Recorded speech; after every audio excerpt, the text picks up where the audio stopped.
എല്ലാ പ്രിയപ്പെട്ടവർക്കും ക്രിസ്തുയേശുവിൻ്റെ നിസ്തുല നാമത്തിൽ സ്നേഹവന്ദനം.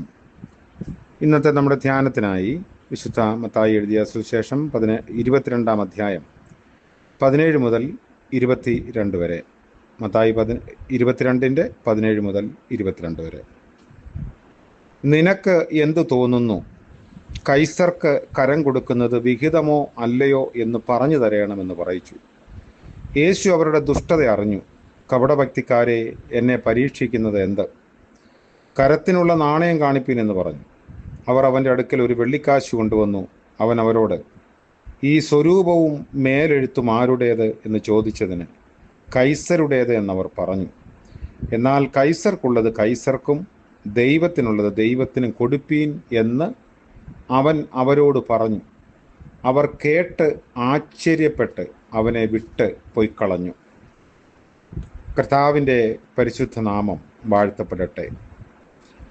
പരീശന്മാർ യേശുവിനെ ഏതെങ്കിലും വിധത്തിൽ നിയമപരമായി കൊടുക്കേണ്ടതിന് ഹേരോദ്യരുമായി കൂട്ടുചേർന്ന് അവൻ്റെ അടുക്കൽ വന്നതാണ് 15 വാക്യം മുതൽ നമ്മൾ വായിക്കുന്നത്.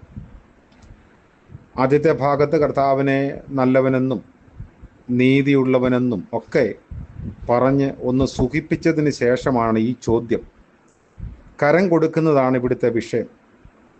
കരം കൊടുക്കുന്നത് വിഹിതമോ? നിന്റെ സഹോദരനല്ലാത്ത അന്യജാതിക്കാരനെ നിന്റെ മേൽ ആക്കിക്കൂടാ എന്ന് ആവർത്തന പുസ്തകം 17:15 വായിക്കുന്നു.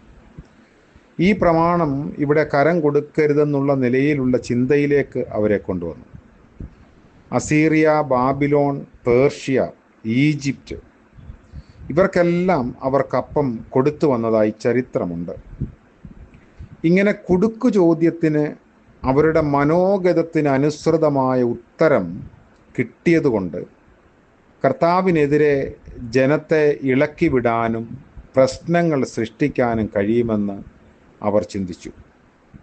വെള്ളിക്കാശും കൊണ്ടുവന്നു. അതിൻ്റെ ഒരു വശത്ത് ദിവ്യ ഔഗസ്തോസിൻ്റെ മകൻ തിബത്യാസ് എന്നും മറുവശത്ത് ഏറ്റവും വലിയ മഹാപുരോഹിതനെന്നും ചില നാണയങ്ങളിൽ ദൈവപുത്രനായ കൈസർ എന്നും രേഖപ്പെടുത്തിയിരുന്നു. എരിവുകാരായ യഹൂദരോട് കൈസർക്കുള്ളത് കൈസർക്ക് കൊടുക്കുവാൻ പറയുന്നു, ദൈവത്തിനുള്ളത് ദൈവത്തിന്. അന്നും ഇന്നും സംഭവിക്കുന്നത് ഗവൺമെൻറ്റിനുള്ളത് കൊടുക്കാൻ ആർക്കും പ്രയാസമില്ല. ദൈവത്തിനോ ആ വിഷയം വരുമ്പോൾ നിങ്ങൾ എങ്ങനെ ദൈവത്തിനുള്ളത് ദൈവത്തിന് തന്നെ കൊടുക്കുന്നുവോ, ഇല്ലെങ്കിൽ ദൈവത്തെ മോഷ്ടിക്കുകയാണ് എന്ന ഒരു ചിന്ത. ദശാംശ സമർപ്പണത്തിലൂടെയൊക്കെ പഴയ നിയമ ചരിത്രങ്ങളിൽ നിന്ന് നമ്മൾ വായിക്കുന്നു. കൊടുക്കുന്നത് വിഹിതമല്ല എന്ന് പഴയ നിയമത്തിൻ്റെ പ്രമാണങ്ങളിൽ നിന്ന് കർത്താവ് പറഞ്ഞാൽ അത് രാജ്യദ്രോഹ കുറ്റമായി കണക്കാക്കപ്പെടാം. അന്ന് കൈസർമാർ, അതായത് റോമ ചക്രവർത്തിമാർക്ക് സൺ ഓഫ് ഗോഡ് എന്ന ഒരു വിളിപ്പേരുമുണ്ടായിരുന്നു. അതുകൊണ്ടാണ് ദൈവപുത്രനായ കൈസർ എന്ന് രേഖപ്പെടുത്തുന്നത്. അതിനെതിരെ കർത്താവ് എന്തെങ്കിലും പറഞ്ഞാൽ റോമ ഗവൺമെൻറ്റിൻ്റെ നിയമത്തിന് അനുസൃതമായി ശിക്ഷാവിധി ലഭിക്കുന്ന കുറ്റമായതുകൊണ്ട് അങ്ങനെ കൊടുക്കാമെന്നതാണ് പരസ്യമായ ചോദ്യത്തിലൂടെ പരീശന്മാർ ആഗ്രഹിച്ചത്. ദാവീദിൻ്റെ വാക്കുകളിൽ എന്തുകൊണ്ടാണ് ദൈവത്തിന് കൊടുക്കേണ്ടതെന്ന് വ്യക്തമാക്കുന്നുണ്ട്. സകലവും നിങ്കൽ നിന്നല്ലോ വരുന്നത്, നിന്റെ കയ്യിൽ നിന്ന് വാങ്ങി ഞങ്ങൾ നിനക്ക് തരുന്നതേയുള്ളൂവെന്ന് 1 ദിനവൃത്താന്തം 29 ദാവീദിൻ്റെ വാക്കുകളുണ്ട്. ദൈവത്തിനുള്ളത് എന്നും ദൈവത്തിന് തന്നെയാണ്. അനീതിയുള്ള മാമോനെ കൊണ്ട് സ്നേഹിതന്മാരെ ഉണ്ടാക്കുന്നവർ ഈ കാര്യം ശ്രദ്ധിക്കണം. 2 കാശിട്ട് നിന്റെ ദോഷം കഴുകിക്കളയാമെന്ന് കരുതരുത്. 2 കാശിൽ പ്രസാദിക്കുന്ന ചൂണ്ടയിൽ കൊത്തുന്ന ഒരാളല്ല ദൈവമെന്ന് വളരെ വ്യക്തമായി കർത്താവ് തൻ്റെ നിലപാടുകളിലൂടെയൊക്കെ അറിയിക്കുന്നു. ദൈവ വ്യവസ്ഥ പ്രകാരമല്ലാത്തതൊന്നും ദൈവത്തിന് വേണ്ട. അതിലൊന്നും ദൈവം പ്രസാദിക്കില്ല. തീക്കൽ പാറയിൽ നിന്ന് ദാഹജലത്തിനായി നീരുറവുകളെ പുറപ്പെടുവിക്കുന്നവനായ കർത്താവ് ശത്രുക്കളുടെ ദുഷ്ടതയിൽ നിന്ന് ബന്ധുക്കൾക്ക് അനുഗ്രഹം നൽകുന്നവനാണ്. നമ്മുടെ കർത്താവ് എത്ര നല്ലവനെന്ന് രുചിച്ചറിയണം. ഇന്ന് ലോകപ്രശസ്തമായ ഒരു പഴഞ്ചൊല്ലായി മാറിയ കർത്താവിൻ്റെ വാക്ക് ശത്രുക്കളുടെ ദുഷ്ടതയ്ക്ക് മറുപടിയായിരുന്നു.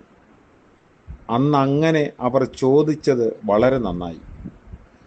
പൗലോസിനും പത്രോസിനും ഇത് തന്നെ ആവർത്തിച്ച് പറയാനുണ്ട്. റോമാലേഖനത്തിലും പത്രോസ് എഴുതിയ 1-ാം ലേഖനം 2-ാം അധ്യായത്തിലുമൊക്കെ. എന്നിട്ടും അവർ പീലാത്തോസിൻ്റെ മുൻപിൽ കർത്താവിനെതിരെ കള്ളം പറഞ്ഞു. ഗവൺമെൻറ്റിനെതിരെയും മതത്തിനെതിരെയും പ്രവർത്തിച്ചു എന്നതാണ് അവരുടെ ആരോപണം. മനഃപൂർവ്വം കരുതിക്കൂട്ടി ചോദ്യം ഉന്നയിച്ചതുകൊണ്ട് അതിലടങ്ങിയിരിക്കുന്ന അന്തസത്ത മനസ്സിലാക്കി മടങ്ങി വരേണ്ട മനസ്സില്ലാതെ പോയി. ഇന്നും അതങ്ങനെ തന്നെ തുടരുന്നു. ഹൃദയം മുഴുവനും ദുഷ്ടത, പുറം ഭക്തി വളരെ അപാരമാണ്. അവരെല്ലാം കർത്താവിനെ വിട്ടുപോകും. അതുകൊണ്ടാണ് കപടഭക്തിക്കാരെ എന്ന് അവരുടെ മുഖത്ത് നോക്കി കർത്താവ് വിളിച്ചത്. നമ്മുടെ ഈ മനോഭാവം ഏത് തരത്തിലാണ് എന്ന് ഈ സംഭവത്തിൻ്റെയൊക്കെ വെളിച്ചത്തിൽ നമുക്ക് വിലയിരുത്താം. ദൈവത്തിന് കൊടുക്കേണ്ടത് നിശ്ചയമായും ദൈവത്തിന് കൊടുക്കണം. ഇല്ലെങ്കിൽ അത് നമുക്ക് തടങ്കൽ പാറയായും തീക്കൽ പാറയായും ഒക്കെ നമുക്കെതിരെ ഉയർന്നു വരും. ദൈവം നമ്മളെ അനുഗ്രഹിക്കട്ടെ. പ്രാർത്ഥിക്കാം. കരുണ നിറഞ്ഞ വാഴ്ത്തപ്പെട്ട കർത്താവെ, പുതിയ പ്രഭാതത്തിനായി നന്ദിയോടെ സ്തോത്രം ചെയ്യുന്നു. അവിടുത്തെ സന്നിധിയിൽ അടിയങ്ങൾ ചേർന്ന് വരുമ്പോൾ ഞങ്ങൾ അനുഭവിക്കുന്നതെല്ലാം അങ്ങയുടെ ദാനമാണെന്ന് ഓർത്ത് കർത്താവെ, അങ്ങയുടെ നാമമഹത്വത്തിനായി ഞങ്ങളാവോളം വേർതിരിച്ച് നൽകാനുള്ള കൃപ നൽകണമേ. ഞങ്ങളുടെ കരങ്ങളെ അതിനുവേണ്ടി ശക്തിപ്പെടുത്തണമേ, മനസ്സുകളെ ഒരുക്കണമേ.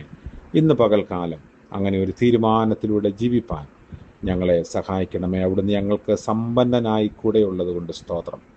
യേശു മശിഹായുടെ നാമത്തിൽ പ്രാർത്ഥിക്കുന്നത് കൃപയോടെ കേൾക്കുമാറാകണമേ. ആമേൻ.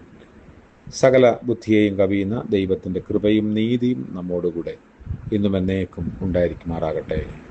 ആമേൻ.